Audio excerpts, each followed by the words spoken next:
Tchabizu Sosa TV.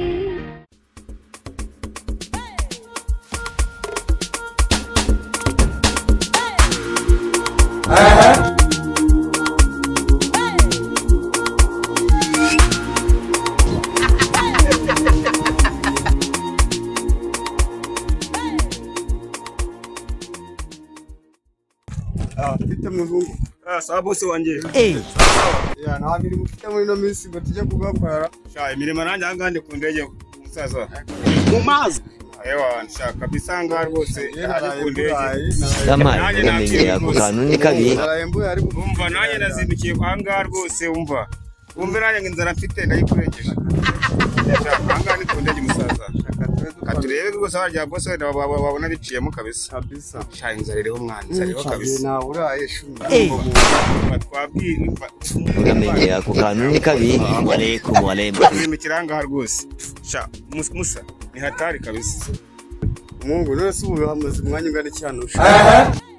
sha hanga ngiye najya saa 11 kabisa Damaye kurimbwa mwana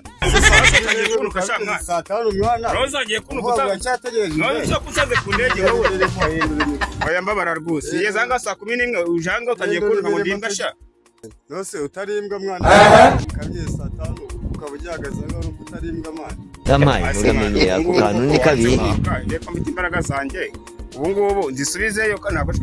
nubwo nanjye kwesha mfite ariko nakoresha n'imbaraga zanjye ngajya gutera n'amaguru waje ku muhanda nta giti ufite ngo ni ku ndege nta n'ikijerekani ubundi urakoresha ariko banza ushaka no kubanza ushaka n'umwanduranya nkari uri hangana nawe uje mu kazi nawe uje gushakisha uragira ngo bigende gute mwana uragafite se byibura nje gushaka aho niri giti none utarimbwa mwana Jesus dukomeza ko yashaka Jesus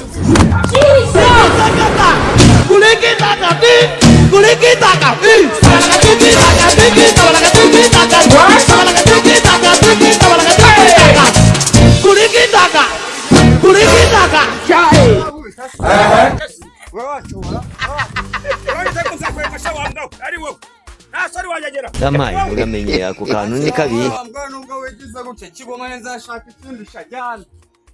wowe wanyagera zakuvuna sha urabeke twonyeze ure ku ndege wambwa mwakora bwirasha mwakora saa 5 kuri no mango mu mazi bamukubise ko mushemi yagareka ngo utatuzamuka